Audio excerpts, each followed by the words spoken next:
Om Namo Bhagavate Vasudevaya.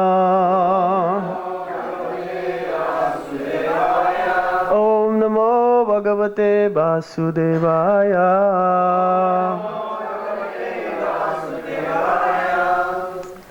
So today we continue reading from the Bhagavad Gita as it is, chapter 8, Attaining the Supreme. Text number 5. Anta kale cha mam eva smaran muktva kalevaram ya prayati saha madbhavam yati na asti atra samsaya anta kala chamam eva smarang mukva kalevaram ya prayati sadmadbhavam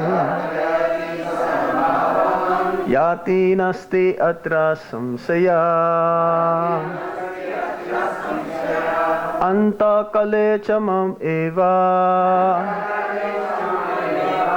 smarang mukba kalevaram ya prayati samadbhavam yati nasti atra samsaya anta kale chamam eva smarang mukva kalevaram ya prayati samadbhavam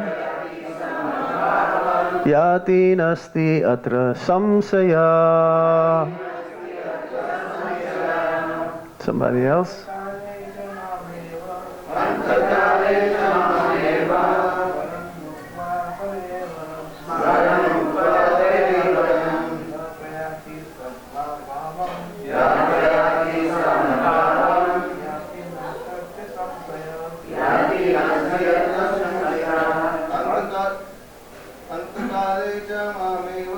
Ante kale chamam eva smarang mukva kalevaram ya prayati samadbhavam yati apasyanti samam anta kale chamam eva smarang mukva kalevaram ya prayati samadbhavam yati nasti atra samsaya anta kale chamam eva smarang mukva kalevaram prayati samadbhavam yati nasti atra samsaya anta kale chamam eva smarang mukva kalevaram yat prayati samadbhavam yati nasti atra samsaya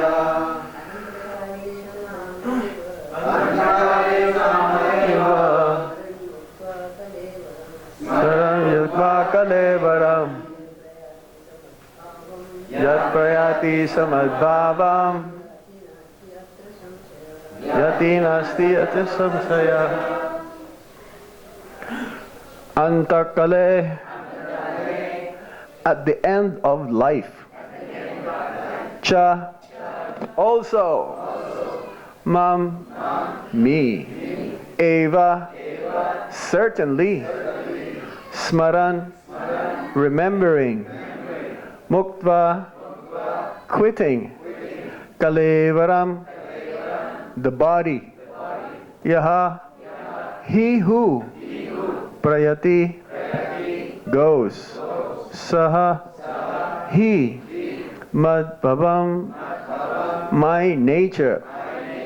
Yati, achieves. Na, not. Asti, there is. Patra, here. Samsayaha, doubt. Translation and purport by His Divine Grace, Srila Prabhupada. Srila Prabhupada ki jai. And whoever, at the end of his life, quits his body, remembering me alone at once, attains my nature. Of this there is no doubt. Everybody please repeat. And whoever, at the end of his life, quits his body, remembering me alone, at once attains my nature. Of this there is no doubt. Purport. In this verse, the importance of Krishna consciousness is stressed. Anyone who quits his body in Krishna consciousness is at once transferred to the transcendental nature of the Supreme Lord. The Supreme Lord is the purest of the pure. Therefore, anyone who is constantly Krishna conscious is also the purest of the pure.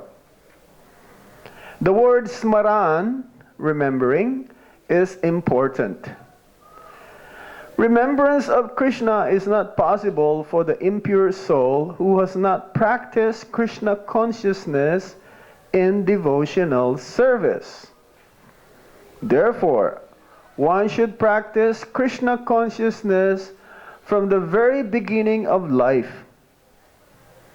If one wants to achieve success at the end of his life, the process of remembering Krishna is essential. Therefore, one should constantly, incessantly chant the Mahamantra, Hare Krishna, Krishna Krishna, Hare Hare, Hare Rama, Rama Rama, Hare Hare. Lord Chaitanya has advised that one be tolerant as a tree, taror iba sahisnuna. There may be so many impediments for a person who is chanting Hare Krishna. Nonetheless, tolerating all these impediments, one should continue to chant Hare Krishna, Krishna Krishna, Hare Hare, Hare Rama, Rama Rama, Hare Hare, so that at the end of one's life, one can have the full benefit of Krishna consciousness. Thus ends the purport of Srila Prabhupada's Bhagavad Gita as it is, chapter 8, text 5. Om Jnana Timirandasya Gyanan Gyana Shalakaya Chakshuro Militam Yena Tasmai Shri Gurave Namaha Sri Chaitanya Manovistam Stepitam Yena Bhutale Swayam Rupa Kadamayam Dadati Swapadantikam Vandeham Shri Guru Sri Juta Parakamalang Shri Gurung Vaishnavamscha Shri Rupam Sagrajatan Sahagana Raghunatan Vitam Tam Sajivam Sadvaitam Shadvadutam Parijana Sahitam Krishna Chaitanya Devam Sri Radha Krishna Padan Sahagana Lalita Shri Vishakam Vitamscha He Krishna Karuna Sindhu Dinabandho Jagatpate Gopesha Gopika Kanta Radha Kanta Namostute Tapta Kantana Gaurangi Radhe Vrindavaneshwari Visavano Sute Devi Pranamami Hari Priya Vanchakalpa Taruvyascha Kipa Sindhuvya Evacha Paritanam Pavanebhyo Vaishnavebhyo Namo Namaha Jai Shri Krishna Chaitanya Prabhu Nityananda Sri Advaita Gadadhar Shivasadi Gaura Bhaktavinda. Hare Krishna, Krishna Krishna, Hare Hare, Hare Rama, Rama Rama, Hare Hare. Anta kale chamam eva smarang mukva kale varam praprayati samadbhavam yati nasti atra samsaya. So who remember what the Lord's dress today? What are they wearing? What color? Oh, very good. How about yesterday? Oh, very good. Blue. How about the day before yesterday? Oh my gosh. Green? My gosh, you have good remembrance. So, second verse of this verse, Arjuna was asking the Supreme Lord, and how can those engaged in devotional service know you at the time of death? So this was a question that was put forward to Lord Krishna by Arjuna, and this is the reply. The Lord replies, and whoever at the end of his life quits his body, remembering me alone at once, attains my nature. Of this there is no doubt. So it's like for the next 14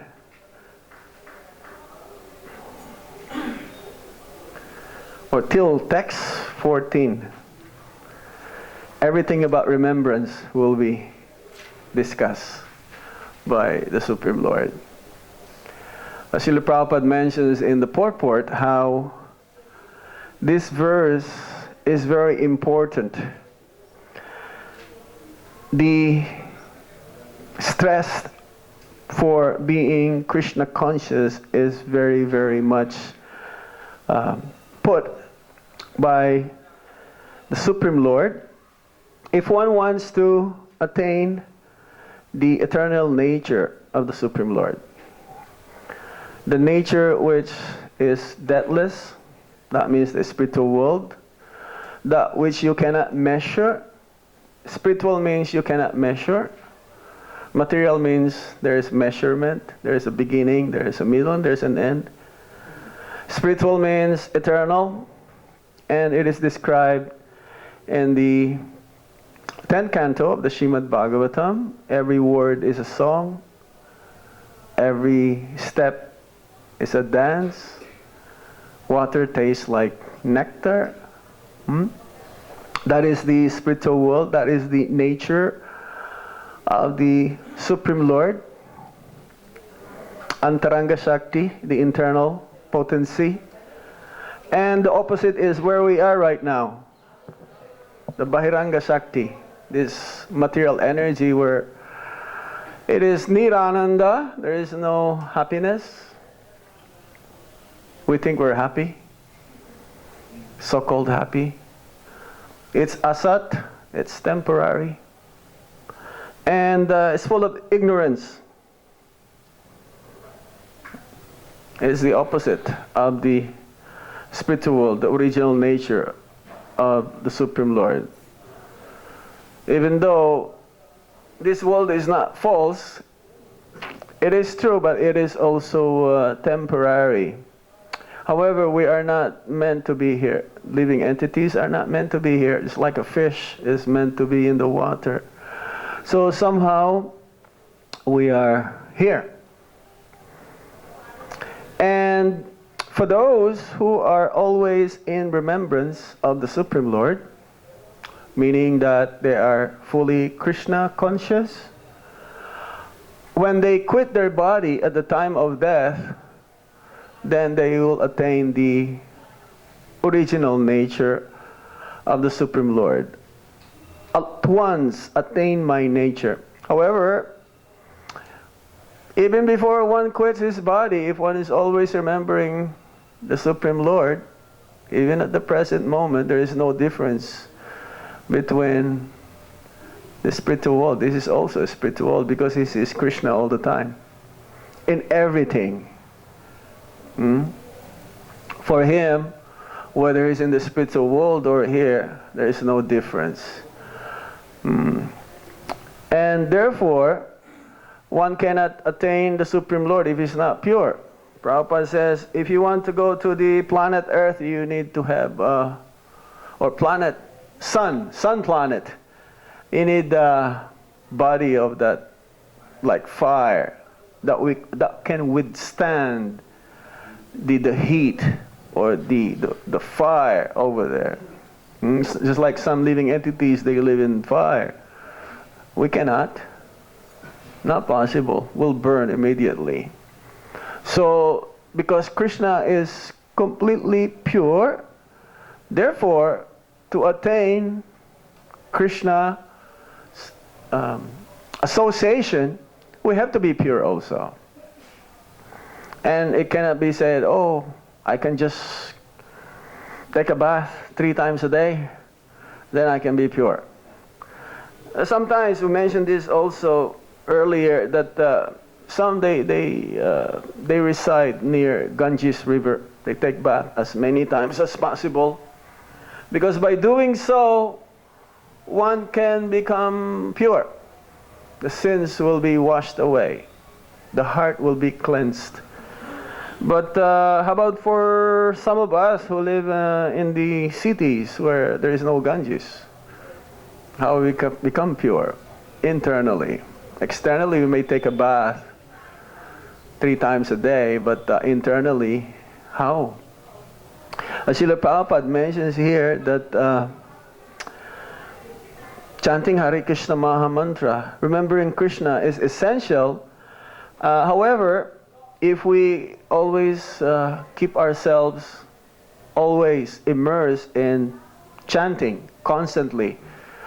Constantly means not while you're sleeping. Aside from that, it is constantly.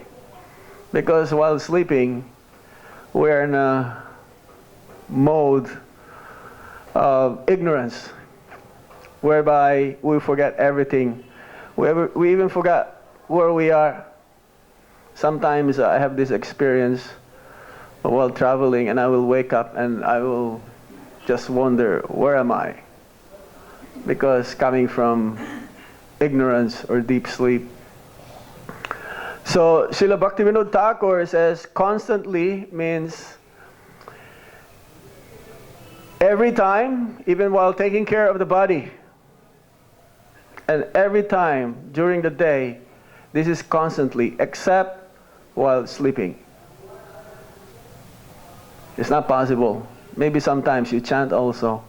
Do you chant while you're sleeping? Sometimes. You're not able to tell. You cannot even tell whether you're snoring, what to say of chanting. So, remembrance is very important. Prabhupada says, I'm good in remembrance because I'm good in hearing and chanting. If you're good in hearing and chanting, they will be good in remembering. It's not possible to be good in remembering if you're not good in hearing and chanting. Not possible. This is the one of the topmost qualities that Srila Bhaktisiddhanta Saraswati Thakur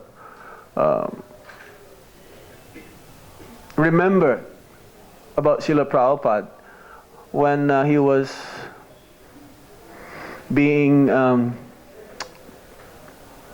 introduced and being introduced to be an initiated devotee.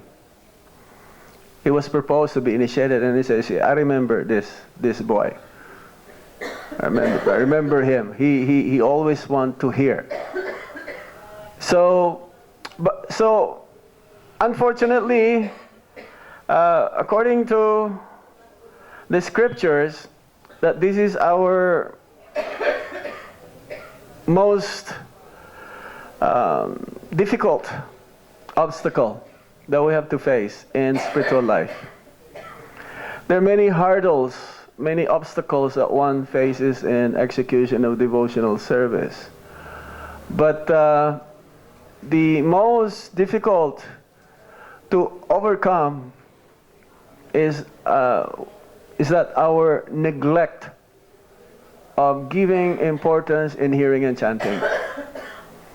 One devotee was asking me a question. We were taking prasad one morning, breakfast. I say, Maharaj, why do you think devotee doesn't make any advancement? I've been around for many years, he told me, that I don't see myself advancing. Maybe 10%, but I don't see myself going to 11%. So I mentioned to him that actually when you start on the path of devotional service, many benefits come.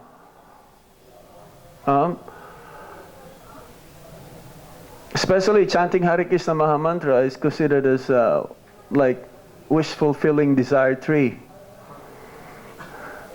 Kalpa Briksha. Kalpa Briksha means a wish-fulfilling desire tree, whatever you wish. So chanting Hare Krishna Mahamantra is like that. Material desires can be fulfilled also. What they say of spiritual desire. And we only have two desires, either material or spiritual. Nothing in between, is it? Either or. So when you start following the process of bhakti, then many benefits come. Opulence comes. Fringe benefit, so to speak. When you work in a company, they give you fringe benefit. Whether you want it or not, it'll be given to you. So a devotee, a neophyte devotee, because he still has many material desires. I was reading also the other day that we have, in one day, we have 32,000 different kinds of desires. I don't know how they figured it out, but sometimes they can do some medical or advanced research. 32,000 desires means so many desires in one day, many material desires. But a devotee, he only has one desire, to serve Krishna. For the materialist, he has many desires. But a neophyte devotee has many material desires, so he's not able to cope up with his material desires while executing devotional service. And therefore, he lost track, and he forgot that my main duty is to always remember Krishna and never forget Him. He became enamored by these different opulences, and instead of increasing his desire for hearing and chanting, he neglects the hearing and chanting. On the other hand, he would like to increase more of his opulences. How can I get more of this? Oh, this is nice. So he started to have a little bit of taste of material benefits. So sometimes Krishna will give these material benefits so that one day he knows that he'll get sick of these material desires, and he does not have any shelter except to surrender unto the Supreme Lord. But a very serious devotee, a very determined devotee, he does not have to wait for those material desires to increase more and more, that he thinks that, oh, I'll get sick of this one day, and then eventually I will surrender unto Krishna. He does not think like that. For those who are determined to attain the absolute truth at once, he will not be swayed. He will not be in illusion to completely become enamored and attracted by these different benefits that one will receive. He ultimately wants to become pure. So what I mean by pure, says here, the Supreme Lord is the purest of the pure. Therefore, anyone who is constantly Krishna conscious is also the purest of the pure. Pure means he does not have any other desire except to serve the Supreme Lord and please Him. That's what it means by pure. So like Srila Prabhupada, he does not have any other desires for himself. I know one devotee, he told me, I never buy anything for myself. Is there any one of you here like that? Oh, you? Okay, very good. We have one. This devotee told me, I never buy anything for myself. If I need something, Krishna will send it. Because just like the Father knows how to... The children, they don't have to ask the Father what their needs are. The parents automatically, they know what your needs. You don't have to be... you don't have to ask. So, and therefore, they don't have any other business except always being in remembrance of Krishna. They depend on Krishna. They depend on Krishna. They don't depend on anybody else. They don't depend on their mind, which a neophyte devotee will do. A neophyte devotee will always be directed by the mind and will follow the mind. Unlike pure devotee, he follows the dictations of the Paramatma. Paramatma hears everything within our heart.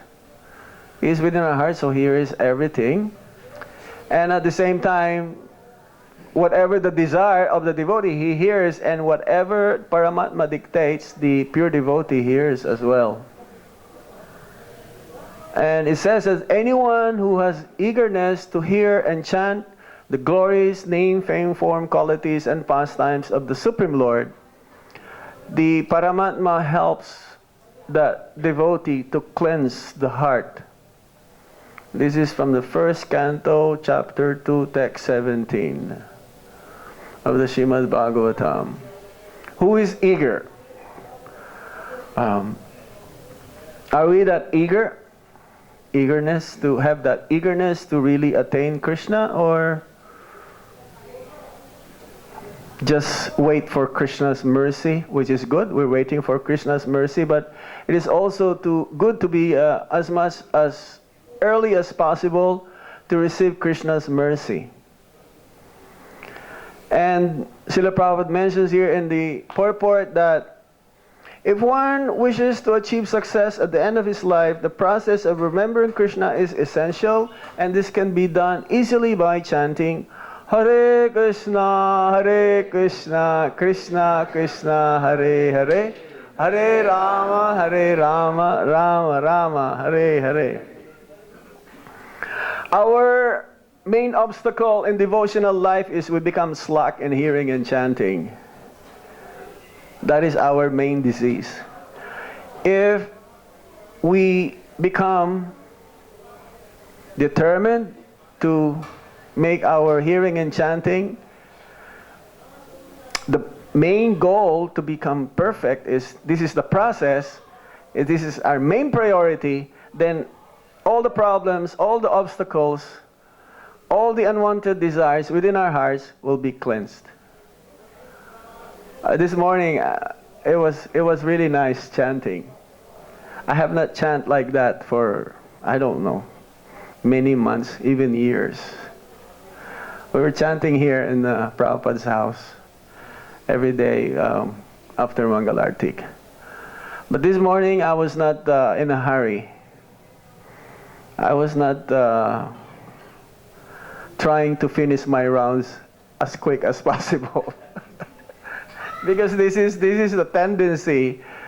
Oh, immediately after Mangalartik, I want to finish my rounds immediately, as fast as possible.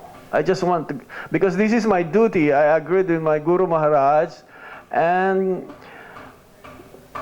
witnessed by the devotees and the deities that I will chant my rounds every day, 16 rounds minimum. So it is my duty to do this. So I have to do it no matter what happens. But I want to finish as fast as possible, so I'll finish my duty immediately. I thought this morning, why do I have to be in a hurry this time? Let me try to chant in such a way that I'm able to hear the holy name. So this morning was really like, it was blissful. It was really nice. I have not, I don't know, I have not chanted like that for a long, long time. I was like, really try to hear the syllables of the holy name. The Hare Krishna, Krishna Krishna, Hare Hare, Hare Ram, Ram, Hare Hare. And everyone who is chanting, I can feel that actually they're all are very immersed. They're all very concentrated. Because Prabhupada says, when you chant Hare Krishna Maha Mantra, you should be able to hear yourself and others chanting as well at the same time. It's not that you only chant and you hear yourself and you don't care about others. That means, you know, because sometimes we chant and our mind is disturbing us, so we want to chant as loud as possible so we'll be able to hear the holy name. But actually, it doesn't matter how much loud we chant, we're still not able to hear the holy name because it's not really capturing the holy name. Our mind is somewhere else still. But this morning I was like hearing and I was looking. Everyone was so very, very deep in their meditation of the holy name. Do you have this experience? Sometimes you check on others while you're chanting, or you just like concerned about yourself?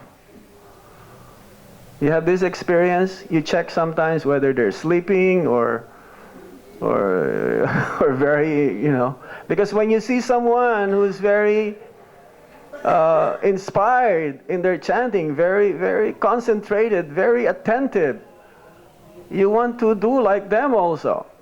You want to be like them also. And if he's someone who's sleeping, then if he's near you or she's near you, then you can say, Prabhuji, get up or wake up.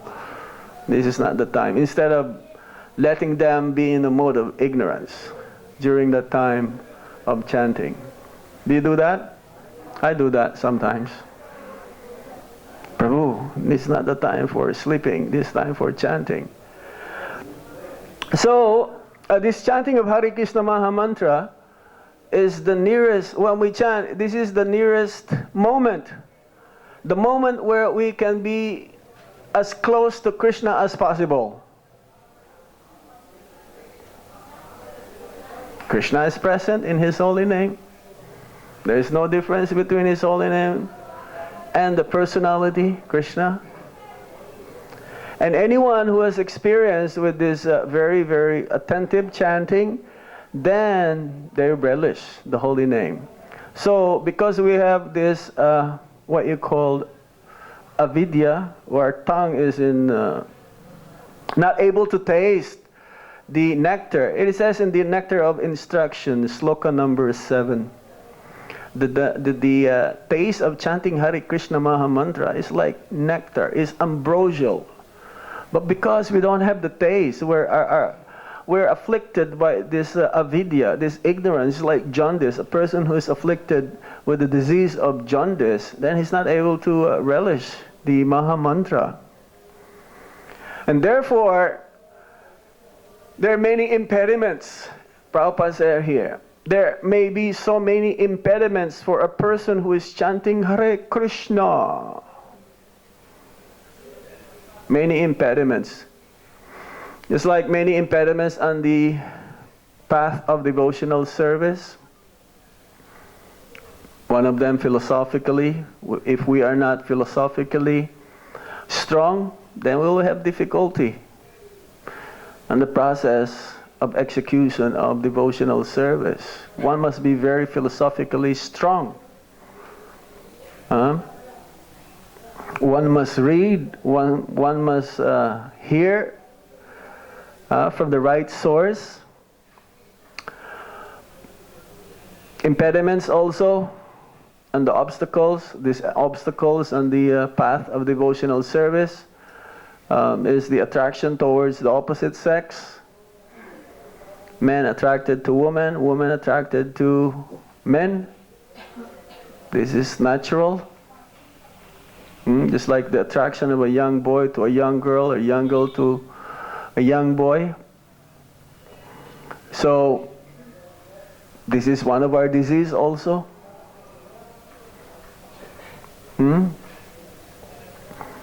Another obstacle in the execution of devotional service is that if we have physical ailments, then we're not able to execute devotional service nicely.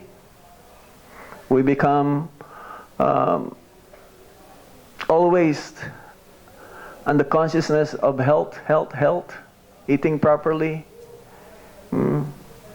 Where will I live where the climate is better? How can I get the better treatment, cure for myself? And sometimes then you become neglectful on this hearing and chanting. You don't give so much importance in the hearing and chanting, where it'll be easier to remember Krishna if we put. Prabhupada says also, if you chant Hare Krishna Mahamantra nicely, attentively, you will never get sick.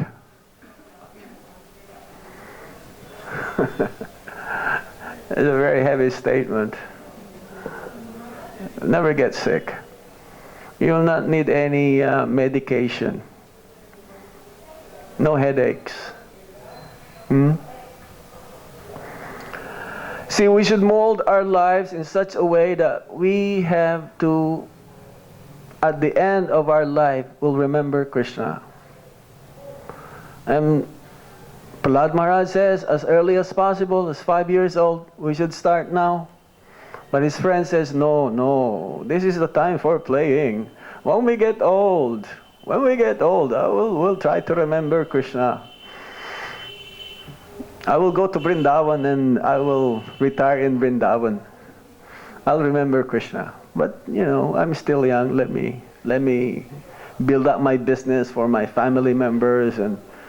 Or some devotees, they say, oh, I cannot do it right now. Let me go back to college. Let me go back to university. And then finally, when I become ready, I'll start preaching.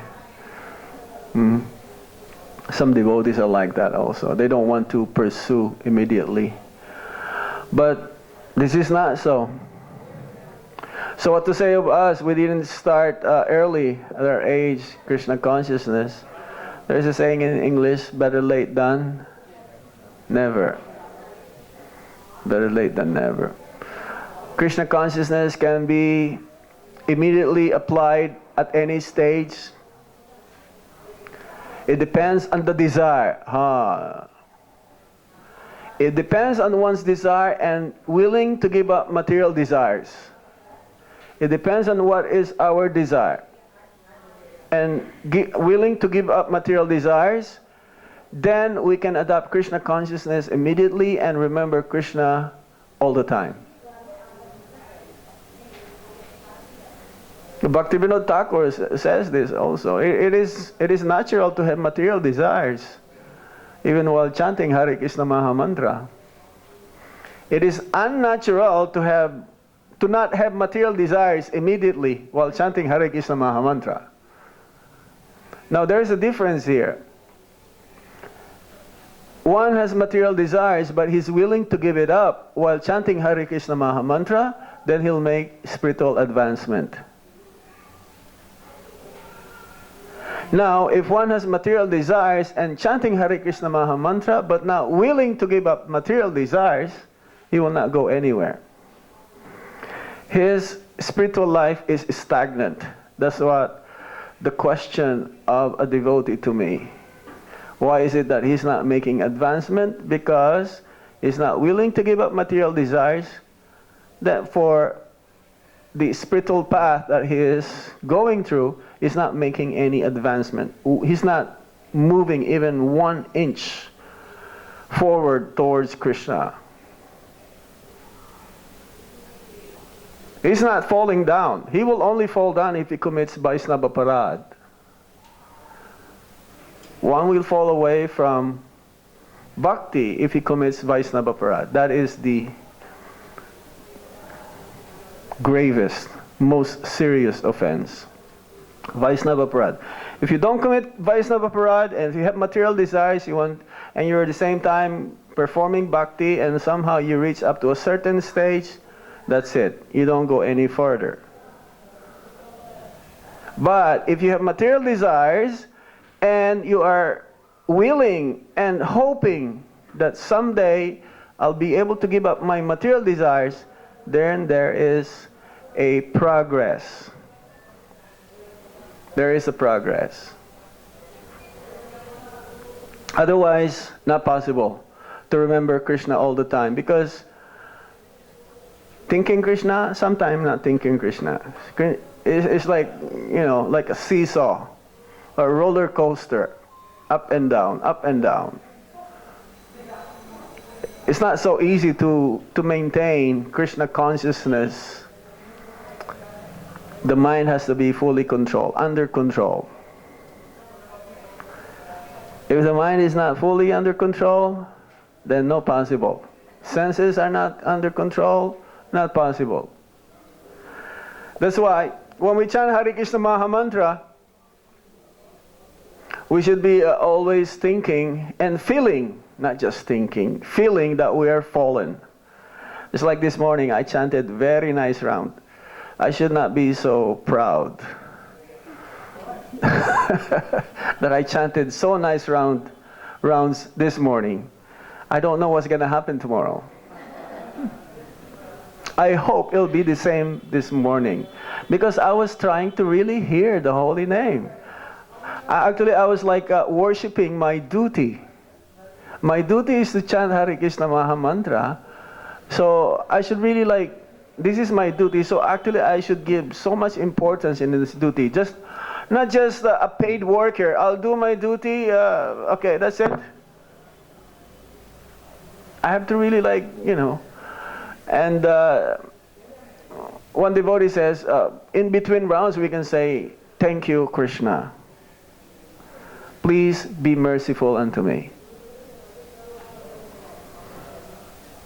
Thank you, Krishna, for giving me the opportunity on this path of devotional service, but please be merciful unto me. Always feel we are fallen. A pure devotee is like this. He always feels that he is fallen, even though he's in the Paramahamsa stage, in the topmost stage. But sometimes we feel proud of we're executing bhakti in a nice way. Then the next time, because material desires succumb us again, then back to roller coaster. So the main thing is to maintain a Krishna consciousness by remembering Krishna all the time and never forget him. This is the first rule. This is the only rule that we have to follow. The main rule. Everything else follows. Everything is secondary. That at the time of death, then hope against hope will remember Krishna. Krishna will make sure that we'll remember him. And we have many stories from the past. Devotees who did a lot of service towards their Guru Maharaj, to Srila Prabhupada,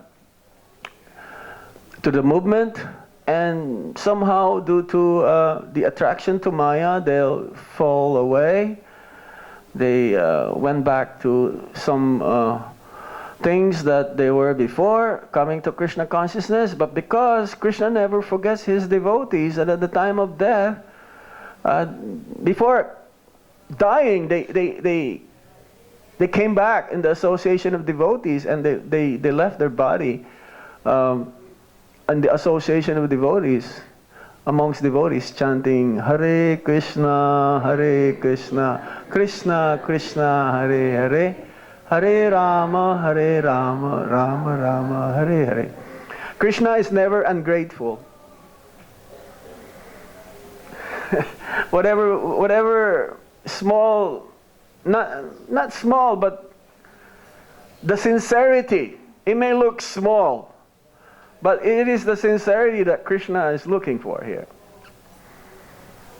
It may look small. Other devotees, they did really big service. They helped Prabhupada quite a lot.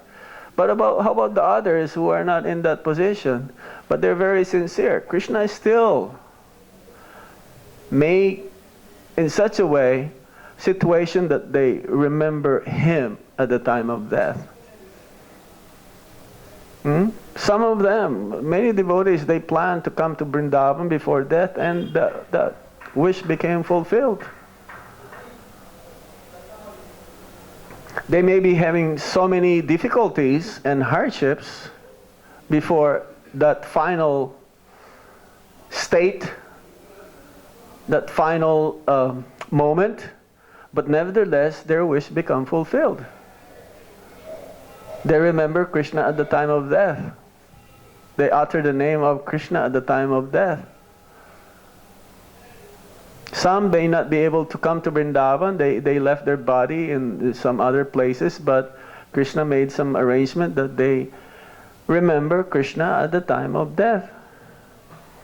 So we should pray that somehow, in spite of our incapability, we're not that so serious. There's a little bit of sincerity amongst all of us, and let that small sincerity be fanned by being inspired from seeing others in their devotional service. And hope against hope, Krishna also just at the time of death make us remember him. We can only pray like that because we don't know what's going to happen to us at the time of death or where we're going to be. Anybody can say? Anybody can tell where you're going to be at the time of death? Hopefully,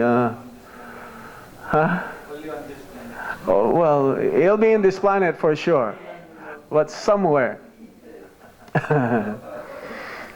So don't lose touch in the association of devotees. That's one thing for sure. It doesn't matter what happened. Prabhupada says, it doesn't matter what happened, don't leave ISKCON. There's no association like ISKCON. Many organizations there, many spiritual institutions, but there's nothing like association in ISKCON. Those who went away somewhere, they missing ISKCON. Some of them are a little bit shy to come back. So when we see them, we shall be welcoming them. Wide arms. Don't incriminate them. A neophyte devotee has a tendency, oh, you'll have an evil eye in that person. Instead, we should be smiling widely and please come back. Prabhupada is like that. Doesn't matter what happened to his disciple, whether they fall away or whatever, is willing, as long as you can, everyone can come back, as long as you follow the same rules and regulations we're doing. Because this is the house in which the whole world can live. This is what Prabhupada built. Okay, we'll stop here. Any questions or comments?